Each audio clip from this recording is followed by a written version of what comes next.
আসসালামু আলাইকুম রহমতুল্লাহ। অমুসলিম ভাই এবং বোনদের প্রতি আমার আন্তরিক মোবারকবাদ এবং শুভেচ্ছা। সম্মানিত উপস্থিতি,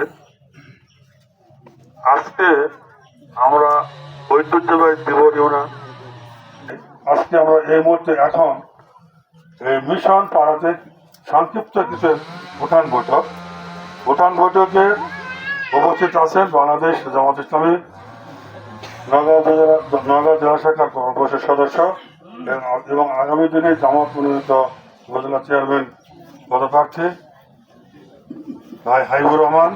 উপস্থিত আছেন এই ইউনিয়নের সভাপতি এবং আগামী দিনে এই দিবস ইউনিয়ন থেকে ইউনিয়ন চেয়ারম্যান হিসাবে জামাত থেকে তাকে মনোনয়ন দেওয়া হয়েছে মোহাম্মদ মজনুর রহমান সহ বিভিন্ন পর্যায়ের দায়িত্বশীল ভাইরা এবং এখানকার উপস্থিত আমাদের অত্র গ্রামের ভাই বোনেরা, সবাইকে শুভেচ্ছা। আমি এতটুকুই বলতে চাই, আমাদের মূল উদ্দেশ্যই কিন্তু একটা। দেখেন, আজকে আমরা যখন দাঁড়িয়ে আছি, আমাদের বক্তব্য হলো যে যেভাবে থাকি, যে যে ধর্মের হোক, যে যে বর্ণের হোক, আমাদের সৃষ্টিকর্তা কিন্তু একজন। আমরা এখানে দাঁড়িয়েছি, এখন এই মুহূর্তে যে সূর্যের আলো পড়তেছে, এই সূর্যের আলো আমি জামাতের এমপি ক্যান্ডিডেট, আমার জমিতে যতটুকু পড়ে এই দাদার জমিতে ততটুকুই পড়ে। আবার যখন বৃষ্টি হয় তখন আমার জমিতে যতটুকু পড়ে এই দাদার জমিতে ততটুকুই হয়। এখানে কোনো শ্রেণীভেদ নাই। কে মুসলিম, কে অমুসলিম, কে বৌদ্ধ, কে খ্রিস্টান, কে গরিব, কে ছোট লোক, কে ভ্যান চালক, কে কৃষিজীবী, কোনো ভেদাভেদ নাই। সবাইকে সবার জমিতে সমান আলো পড়ে। আমাদের বক্তব্য হচ্ছে সৃষ্টি যার আইন চলবে তার।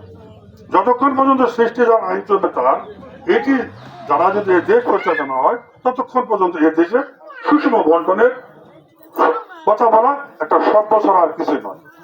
আমরা চাইতেছি যে এই দেশটা সৃষ্টি যার আইন চলবে তারই মতামতের ভিত্তিতে, তারই যে জনগ্রন্থের মাধ্যমে আমাদের রাষ্ট্র পরিচালনা হবে। আজকে আমরা যখন যে ধর্মেরই হই, যখন কোনো ধর্মীয় কাজ করি, ধর্মীয় কাজ করার সময় কোনো ভেদাভেদ থাকে না। কে শ্রমিক, কে কৃষক, কে এমপি ক্যান্ডিডেট, কে মন্ত্রী, কে আলেম, কে জমিদার, কোনো ভাগাভাগি নাই। এটি হচ্ছে আমাদের সৃষ্টিকর্তার বৈশিষ্ট্য। আমি তো এটি চাচ্ছি। 54 বছর ধরে আমরা অনেক কিছু দেখেছি। আমরা চাই একটু নতুনত্ব, আমরা একটু পরিবর্তন চাই। এভাবে একটা সূক্ষ্ম জাতি চলতে পারে না। টাকার এক পিঠ আর ও পিঠ যখন যারা আসে, তারা শুধুই নিজেদের আখের বেরোনোর জন্য চাঁদাবাজ, সন্ত্রাসবাদ, টেন্ডারবাজ নিয়ে তারা ব্যস্ত থাকে। আজকে সেই কারণে বাংলাদেশ জামাত ইসলামী দীর্ঘ 54 বছর ধরে এদেশের মানুষের দাঁড়ে দাঁড়িয়ে হয়ে আমরা একটাই দাওয়াত দিচ্ছি, সেটি হচ্ছে যিনি সৃষ্টি করেছেন তার আইন দ্বারাই দেশ পরিচালিত হবে। এইটাই আমাদের একমাত্র দাওয়াত। এই কারণে আমরা এসেছি। আমরা দলিতে অনেককেই দিয়েছেন, কতটুকু কি পেয়েছে সেটা আপনাদের নিজস্ব বিবেককে প্রশ্ন করলেই তার উত্তর পাবেন। আমি শুধু আপনাদেরকে এতটুকু বলি, আজকে আমাদের উপজেলা চেয়ারম্যান ক্যান্ডিডেট আছে, আমাদের ইউনিয়ন চেয়ারম্যান ক্যান্ডিডেট আছে, বিভিন্ন ইউনিয়নে মেম্বার ক্যান্ডিডেট দেওয়া আছে। আমরা চাই নেতৃত্বের আমূল পরিবর্তন।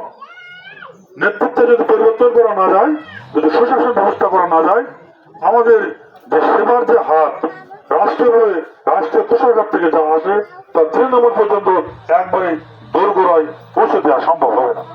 কারণ একটা chain system, chain of command থাকবে। এই চেইন সিস্টেমে আমরা এই দেশের পরিবর্তন ঘটাতে চাই। আপনারা শুনেছেন, ইতিমধ্যে ভাই বলে গেলেন ঢাকা ইউনিভার্সিটি